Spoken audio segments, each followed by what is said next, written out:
Pengalaman itu yang mungkin menyadarkan pada, oh Isa pada waktu itu juga punya mimpi gitu. Mungkin apa ya korelasi antara mimpi Sandra pada waktu itu, kemudian Sandra sekarang menjadi salah satu bintang Indonesia yang sangat diidolakan oleh masyarakat Indonesia. Semua wanita pengen seperti Sandra, keluarganya luar biasa, sakinah ya, kemudian dikaruniai oleh Tuhan talenta yang luar biasa. Oke, mimpinya dulu seperti apa?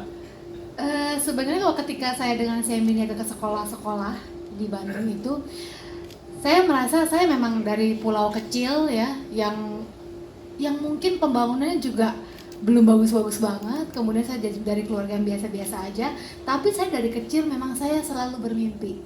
Saya pengen jadi orang sukses, saya pengen merantau, saya pengen jadi orang sukses, saya pengen bikin bangga keluarga saya, pengen membahagiakan orang tua saya.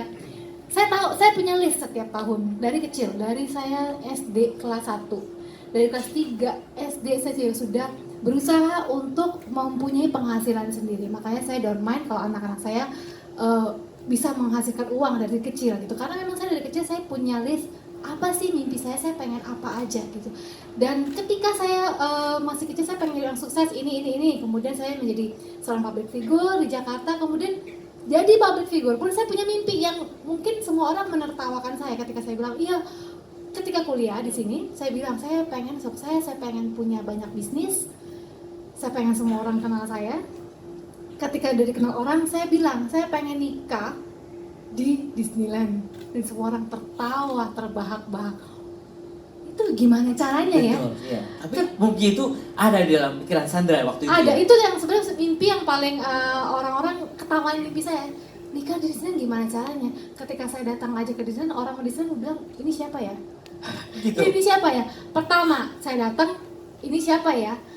Kedua kali saya datang, mereka baru tahu kalau saya brand ambassador Disney di South Asia gitu, di Asia Tenggara. Jadi ketika mimpi itu kayaknya nggak mungkin ketika semua orang menertawakan mimpi kita, tapi kita bisa mencapai mimpi kita dengan usaha dan berdoa, itu saya puas rasanya. Makanya saya banyak banget sampai detik ini pun, saya dan suami saya setiap kali kita mencapai sesuatu, suami saya bilang, kita mimpi apa ya, kita bisa sampai sekarang seperti ini. Kemudian kita juga sudah sepakat untuk anak-anak kita ini harus kita ajarkan untuk bermimpi, karena dengan adanya mimpi yang nggak mungkin aja itu bisa tercapai gitu. Jadi saya di sini dengan CMB Niaga saya sudah sangat bertekad untuk mensupport CMB Niaga, untuk mensupport mimpi-mimpi anak-anak ini. Ketika saya di sekolah itu bantuin mereka ngechat, kemudian saya tanya mimpi kalian jadi apa. Jadi sempat ngobrol sama anak-anak.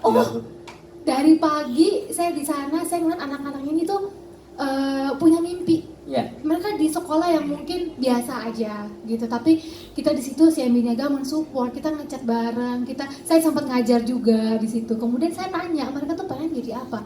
Semua individu ini punya cita-cita. Saya jadi ingat saya masih kecil, saya tinggal di kota kecil yang pembangunan itu juga belum bagus saat itu ya. Jadi anak-anak kecil ini di dalam situasi apapun mereka punya mimpi. Di situ saya sebagai seorang ibu, saya merasa wah kayaknya saya puas. Saya bilang ke Mas Ipir, Mas terima kasih banget kesempatan yang diberikan kepada saya sebagai seorang ibu. Saya pengen sekali mendukung anak-anak ini untuk menjadi seseorang yang sukses gitu. Karena saya merasakan dengan adanya mimpi, siapapun kita bisa sukses.